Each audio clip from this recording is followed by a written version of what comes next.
दोस्तों नमस्कार। आशा है कि आप अच्छे होंगे। आपका दिन खुशी से गुजरे, इसी के लिए हम इस वीडियो को शुभारंभ आपके नाम से करते हैं। तो दोस्तों मेरी एक किताब है जिसमें अकबर की पूरी क्रूरता का वर्णन है, जिसका नाम है discriminated Hindus bye Vijay Kumar पाल। वो मैं किताब आपको दिखा देता हूँ।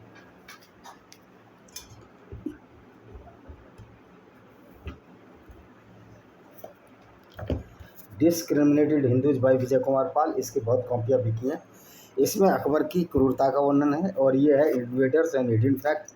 इसमें इस्लामिक लोग थे जिन्होंने इस्लाम के नाम पर लोगों को लूटा, उसकी पूरा विवरण है इन किताबों में। वैसे 8, 10, 12 किताबें और हैं, आप इनको खरीदिए और पढ़िए। जो चीज़ आज टीवी पर दिखाई जा रही है, ये चीज़ मैंने बहुत पहले अपनी इन किताबों में लिख दी है। Invaders and hidden facts by Vijay Kumar Pal, ये रुद्रा पब्लिकेशन पे आपको मिल जाएगी, अमेजॉन, फ्लिपकार्ट पर। और ये डिस्क्रिमिनेटेड हिंदूज है और किस तरह कश्मीर को बर्बाद किया, वो lost paradise Kashmir bye Vijay Kumar Pal, ये भी आपको उपलब्ध है। आप इसको खरीदिए, पढ़िए।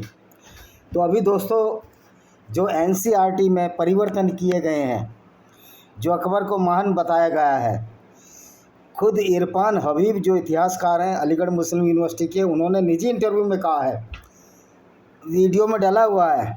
उन्होंने कहा था कि हमको कांग्रेस ने और लेफ्टिस्ट लोगों ने, जबकि वो खुद वामपंथी हैं, कि इतिहास को इतना नरम बनाओ जिससे हिंदू मुस्लिम खाई न बढ़े।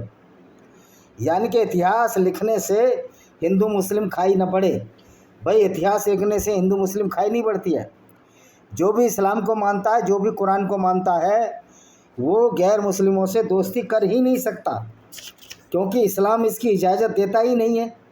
जब इस्लाम इसकी इजाज़त ही नहीं देता तो फिर वो कैसे दोस्ती करेंगे। कुरान में सैकड़ों आयतें हैं कि किसी भी गैर मुस्लिम से, चाहे वो यहूदी हो, चाहे वो हिंदू हो, चाहे वो सिख हो या ईसाई हो, बौद्ध हो, जैन हो, कोई भी हो, XYZ कोई भी हो, इस्लाम से उसका कोई सरोकार नहीं है। क्योंकि इस्लाम में सबसे बुरी चीज़ वो मानी जाती है कि जो अल्लाह को नहीं मानता, और जो कुरान को नहीं मानता और मोहम्मद को नहीं मानता। अब मोहम्मद को तो पैगंबर वही लोग मानेंगे जो लोग मोहम्मद की इस बात का समर्थन करेंगे कि गैर मुस्लिम औरतों को लूट कर उनको बाज़ारों में बेच दो, तो भी इस्लाम की नज़र में ये बुरा नहीं है।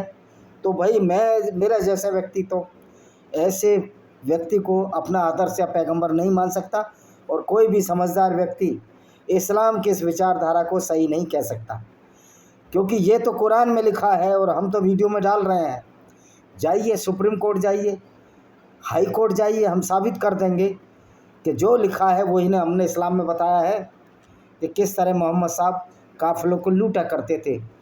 तो सवाल इस बात का आता है, फिर अकबर महान कैसे हो गया। जो इतिहास लिखा उसमें ज़्यादातर मुस्लिम और वामपंथी थे, जैसे इरफान हबीब जो कि अलीगढ़ मुस्लिम यूनिवर्सिटी में पढ़ाते रहे हैं, और उसके लिए एक बहुत मोटी रकम नेहरू सरकार द्वारा दी गई, कांग्रेस सरकार द्वारा दी गई। और उसमें आज मुझे आश्चर्य होता है कि जिन गुरुओं को मुग़लों ने कत्ल किया, आज कुछ लोग उन्हीं मुग़लों की गोद में बैठे हैं। न उनको इस्लाम का ज्ञान है, न इतिहास का ज्ञान है, और न वो अपने गुरुओं की इज़्ज़त का ध्यान है। ऐसे लोग कभी अपने गुरु के समर्थक नहीं हो सकते, जो गुरु की हत्यारों के साथ आज गलभैयाँ डाल रहे हैं। तो दोस्तों अकबर की जो चित्तौड़ की घेराबंदी है, उसका अब NCERT में जो national council of scientific research है, national council of research and development है, उसमें सामाजिक विज्ञान में जिस अकबर को महान बताया गया था, उस अकबर की सच्चाई का वर्णन कर दिया गया है। ये अभी जो अर्जुन सिंह थे, एक अर्जुन सिंह शिक्षा मंत्री रहे हैं, वो अर्जुन सिंह भी सिर्फ मुस्लिम वोट पाने के लिए, यद्यपि जहाँ से चुनाव लड़ते थे वहाँ बार बार हारे, और जहाँ वो विधानसभा लड़ते थे चुराट, वहाँ मुसलमान नाम की चीज़ ही नहीं है। फिर भी ये कांग्रेस की सो कॉल्ड सूडो सेकुलर नीति ने सनातन वैदिक धर्म को बदनाम करने की कोशिश की।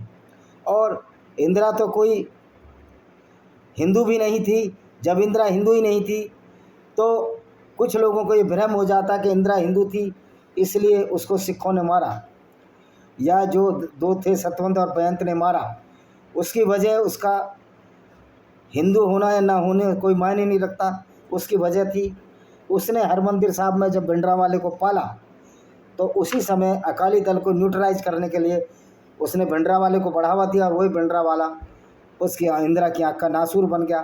फिर इंदिरा ने उसको मरवा दिया। तो ये भिंडरावाले की कमी थी कि वो यूज हुए, और उन्होंने भी कोई गलत अच्छे काम नहीं किए थे। सैकड़ों पॉडकास्ट पर डले हुए हैं, एक्स खालिस्तानियों के वीडियो हैं कि भिंडरावाला खुद सोढ़ी, एक सुरेंद्र सिंह सोढ़ी था, उसका कत्ल किस तरह हुआ, किस तरह सुरेंद्र सिंह सोढ़ी की जो रखेल थी उसके साथ जब सुरेंद्र सिंह सोढ़ी बैंक लूटने गया, दादर से जो वो दादर बॉम्बे एक्सप्रेस आती है, और किस तरह से जब वो वापस आया तो देखा उसके कमरे में दूसरा आतंकवादी था। ये छिपी हुई कहानियाँ नहीं है। वो चंडीगढ़ का रहने वाला सुरेंद्र सोढ़ी था, और किस तरह ये बैंक लूटते थे जब पैसे कमी होती थी, ये पैसा डरे हुए हैं। तो नेचुरल सी बात है, जो DIG अटवाल था उसको गोली मारी गई, वो तो ड्रेस में ही नहीं था, वो तो माथा टेकने आया था। DIG अटवाल साहब को जब गोली मारी गई तो सिर्फ अंदर तो भिंडरा वाले ही बैठे हुए थे, तो भिंडरा वालों ने लोगों को कत्ल कराया। सुब्रमण्यम स्वामी अगर उनको संत कहते हैं तो सुब्रमण्यम स्वामी को अपनी बुद्धि का विश्लेषण और विवेचन करना चाहिए। किसी भी हालत में भिंडरा वाला गुरु तेग बहादुर, गुरु अर्जुन देव और गुरु नानक की तरह संत नहीं, बल्कि एक दुष्ट प्रकृति का व्यक्ति था जिसने अपने लोगों को भी मरवाया, जिसने सिखों की भी हत्याएं की। तो चित्तौड़ में 330,000 लोगों को अकबर ने कटवाया। कैसे कटवाया देखिए, इसका मैंने अपनी कहानी में दिया गया है। और चित्तौड़ की घेराबंदी अकबर जब 24 साल का था, सिर्फ वो 24 साल का था जब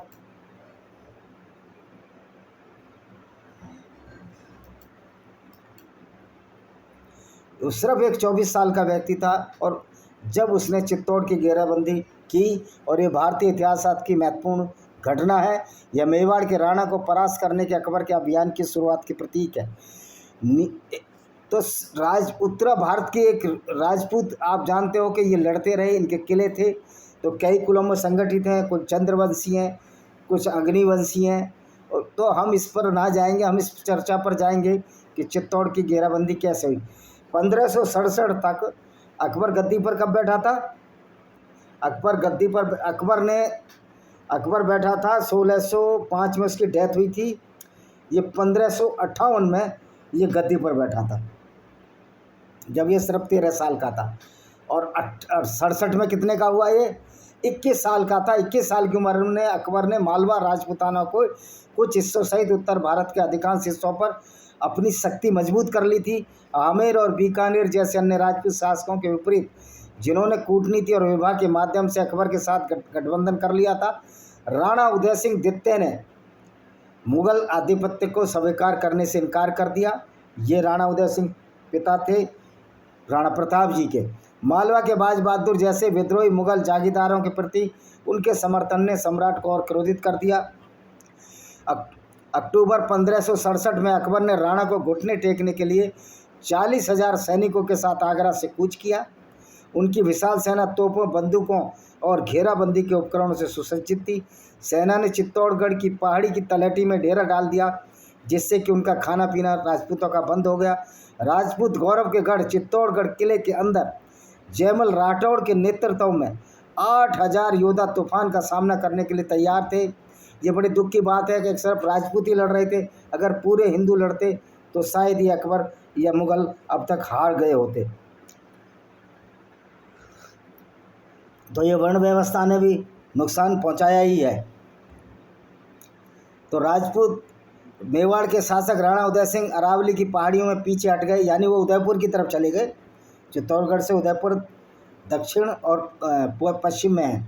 जल्दी ही तोपें गरजने लगीं और दोस्त जयमल और फत्ता रह गए। किले की 30 फुट मोटी दीवारों पर लोहे के गोले बरसने लगे, लेकिन किले की ऊंचाई और सुरक्षा ने मुगल सेना के प्रयासों को विफल कर दिया। जयमल के सैनिकों ने प्राचीर से जवाब दिया। मुगलों पर तीरों, बंदूकों और गुलेल से पत्थर बरसाए। रात दर रात राजपूतों ने मुगल खाइयों पर ताबड़तोड़ हमले किए। मुगल नीचे थे। सेना की असफलता और राजपूतों के प्रतिरोध से हताश होकर अकबर ने अपने सैनिकों को ढकी हुई खाइयों में किले की ओर रेंगने को कहा, यानी सुरंग बना दी किले की तरफ। मुगल किले के नीचे बिल बनाकर नींव को चीरने के लिए बारूद भर रहे थे, लेकिन राजपूत देख रहे थे। उन्होंने जवाबी बारूदी सुरंगें खोदी और भूमिगत होकर लड़ाई लड़ी। हफ्ते महीने में बदल गए और लेकिन रक्षक डटे रहे। अकबर नींद से बेहाल अपने शिविर में घूमता रहा और सेना के धैर्य और आशा खोता देखता रहा। लेकिन फरवरी 1568 में, यानी कि ये 4 महीने बाद, जयमल राठौड़ मारा गया, संभवतः किसी मुगल निशानेदार द्वारा या किसी छापे के दौरान। हालांकि मुगल इतिहास कहता है कि अकबर ने ही उसे गोली मारी थी। उसको किले की दीवार पर था, उसको गोली मार दी। उसकी मृत्यु एक महत्वपूर्ण मोड़ थी, क्योंकि इससे रक्षकों का मनोबल गिरा दिया और किले के आसन पतन का संकेत दे दिया। हार निश्चित थी, इसलिए किले के अंदर राजपूत महिलाओं ने बंदी बनाए जाने से बचने के लिए 23 फरवरी 1568 के आसपास जौहर कर लिया। पुरुषों ने भगवा वस्त्र धारण किए और मुगल सेना के विरुद्ध आक्रमण कर दिया। 23-24 फरवरी 1568 को लगभग 4 महीने की घेराबंदी के बाद मुगलों ने किले की सुरक्षा में सेंध लगा दी, जो दीवार के एक ढहे हिस्से से होकर गुजरी। मुगल सूत्रों का दावा है कि लगभग पूरी तरह से रक्षक मारे गए राजपूत, और अनुमान है कि 8 से 10 हज़ार राजपूत मारे गए। लंबे समय तक चले प्रतिरोध से क्रोधित अकबर ने किले की गैर लड़ाकू आबादी के नरसंहार का आदेश दिया। यानी कि किनको मारने का आदेश दिया? जो किसान थे, जो खेती कर रहे थे, जो छोटे मोटे दुकानदार थे। अकबर ने कहा इनको कत्ल करो। क्यों कत्ल करो? क्योंकि वो इस्लाम को नहीं मानते थे। ये अकबर था। तो इसमें अनुमान है 8 से 10 हज़ार राजपूत मारे गए और लंबे समय के प्रतिरोध से नरसंहार का आदेश दिया, और जिसमें 2000 से 20,000 से 30,000 सैनिक मारे गए। या कोई कहते हैं कि इसमें 40,000 मारे गए। लेकिन बात यह है कि जो किसान थे, किसानों को क्यों मारा? कहने का मतलब यह है कि कोई भी इस्लामिक जो शासन है, इस्लाम का जो राजा है, वो किसी भी कौम के प्रति दया बरत ही नहीं सकता। जिन लोगों को मुगालता है, कुछ हमारे सिख भाइयों को मुगालता है क्या मुगल सिख गठजोड़ से हम कोई खालिस्तान का निर्माण कर लेंगे, तो उनको ये समझ लेना चाहिए कि ये इस्लाम वाले किसी के नहीं हुए। ये सिखों का भी उसी तरह स्पिरिचुअल कत्ल करेंगे जिस तरह के हिंदुओं का किया था, क्योंकि सिख तो सबसे बड़े दुश्मन हैं मुसलमानों के, मुगलों के सबसे बड़े दुश्मन हैं। क्योंकि सारी लड़ाई तो सिखों ने लड़ी, पंजाब के अंदर लड़ी। हालांकि सिखों की लड़ाई का, गुरुओं की लड़ाई का बहुत ही सीमित प्रभाव रहा। वो पंजाब के कुछ हिस्सों तक सीमित रहा, और क्योंकि जो पूरा पाकिस्तान और भारत का पंजाब है, उसमें से 10 करोड़ लोग तो मुसलमान बन गए। तो उतनी ज़्यादा प्रभावी लड़ाई गुरु नहीं लड़ पाए, ये अलग बात है। उन्होंने अपने तन और मन धन से, प्राणों की रक्षा से, गाय और चोटी बचाने के लिए अपना बलिदान दिया। उनका बलिदान के लिए हम उनके ऋणी हैं और रहेंगे। ये अलग बात है कि जो राणा प्रताप और जो छत्रपति शिवाजी जिस वेग से लड़े, जिस वेग से इस्लामिक गुंडागर्दी का सामना किया, उसकी मिसाल अद्वितीय है। ख़ास तौर से महाराणा प्रताप, उसके बाद छत्रपति शिवाजी, और भी जगह जगह राजा हुए, लेकिन गुरुओं की भलमानसता, गुरुओं के भोलेपन का फ़ायदा इन मुगलों ने उठाया और गुरुओं को धोखे से कत्ल करा दिया। तो ये इस्लाम का इतिहास है। इस्लाम में धोखे से कत्ल कराना भी इनकी कुरान कहती है, जिसको कि अल तकिया के नाम से जानते हैं, यानी झूठ बोलो और अपने विरोधी को समाप्त कर दो। ये इनकी किताबों में लिखा है, मैं ये नहीं बता रहा हूँ, अपनी तरफ से नहीं बता रहा हूँ। तो इस्लाम तो एक टोटल एक गुंडागर्दी है। इस्लाम मानवता के खिलाफ, गैर मुस्लिमों के खिलाफ। ये बात हम लोगों को समझ में आनी चाहिए। किस तरह अकबर ने कांगड़ा के मंदिर में जब वो गया, जब और भी कम उम्र थी उसकी, 17-18 साल का था, कांगड़ा के मंदिर में उसने काली गायों को कटवाकर उनके सिर मंदिर जाने वाली सड़क पर दोनों तरफ लगवा दिए थे, और कुछ मंदिर में भी टांग दिए थे, और पुजारियों के सिर काटकर मंदिर की दीवारों पर रखवा दिए थे।